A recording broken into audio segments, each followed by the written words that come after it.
नमस्कार दोस्तों, स्वागत है आपका आज की हमारी नई कहानी में। गांव के बीच में एक छोटा सा घर था। उस घर में 12 साल की पूजा अपने पिता मोहन और सौतेली माँ सविता के साथ रहती थी। पूजा की माँ बचपन में ही गुजर गई थी। कुछ साल बाद उसके पिता ने सविता से शादी कर ली थी, जो उसकी सौतेली माँ थी। गांव के लोग कहते थे, सौतेली माँ है, बेटी कभी अपना नहीं समझेगी। पूजा भी यही मानती थी। सविता उसे रोज़ सुबह उठाती, स्कूल भेजती और शाम को उसके लिए खाना रख देती, लेकिन उसके चेहरे पर कभी प्यार दिखाई नहीं देता था। पूजा को लगता था ये सब सिर्फ दिखावा है। एक दिन स्कूल से लौटते वक्त पूजा ने देखा कि सविता घर के पीछे किसी आदमी से धीरे धीरे बात कर रही थी। आदमी ने एक छोटा सा काला बैग उसके हाथ में दे दिया। पूजा छिपकर सब देख रही थी। सविता ने बैग लिया और जल्दी से कमरे में चली गई। पूजा का दिल तेजी से धड़कने लगा। आखिर इसमें क्या है? उस रात उसने सविता के कमरे से धीमी आवाज़ सुनी। पूजा को कुछ पता नहीं चलना चाहिए। पूजा के पैरों तले जमीन खिसक गई। मेरे बारे में क्या छुपाया जा रहा है?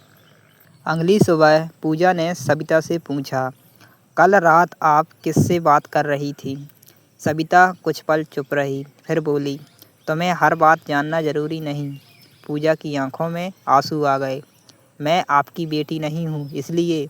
सविता ने कोई जवाब नहीं दिया।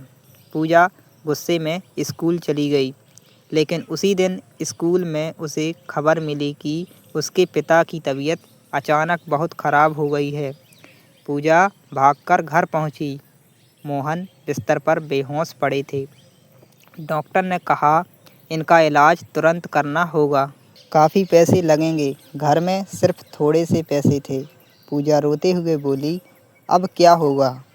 सविता ने शांत आवाज़ में कहा, कुछ होगा, मैं इंतज़ाम करती हूँ। उस रात सविता घर से निकल गई। पूजा ने उसका पीछा किया। सविता सीधे उसी आदमी के पास पहुंची जिसे पूजा ने पहले देखा था। उसने काला बैग उसके सामने रख दिया। आदमी ने पूछा, पैसे पूरे हैं? सविता ने कहा, हाँ, बस मेरे पति को बचा लो। पूजा यह सुनकर सन्न रह गई। पति को बचाने के लिए ये इतने पैसे कहाँ से लाई? तभी आदमी ने कहा, तुमने अपने गहने बेच दिए, नौकरी की जमा पूंजी भी दे दी, अब तुम्हारे पास कुछ नहीं बचा। पूजा की आंखों से आंसू बहने लगे। उसे अचानक समझ आया कि सविता पिछले कई महीनों से अपने खर्चे क्यों कम कर रही थी। लेकिन कहानी में एक ट्विस्ट बाकी था। घर लौटते समय पूजा ने सविता का हाथ पकड़ लिया। माँ। सविता अचानक रुक गई।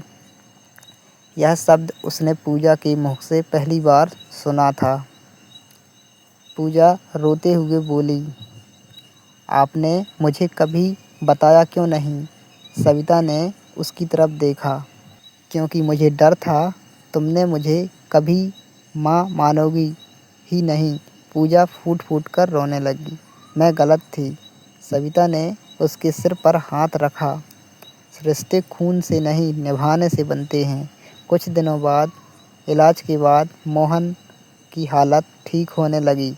एक शाम उन्होंने पूजा और सविता को पास बुलाया।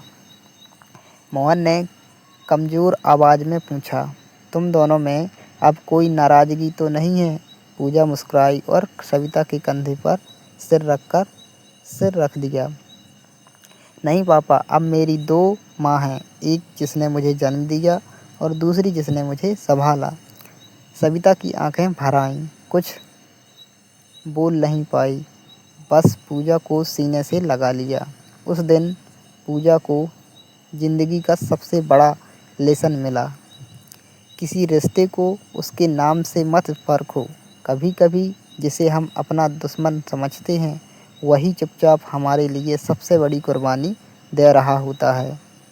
और उस छोटे से घर में पहली बार सौतेली माँ और बेटी के बीच सिर्फ रिश्ता नहीं बना था, एक सच्चा परिवार बना था।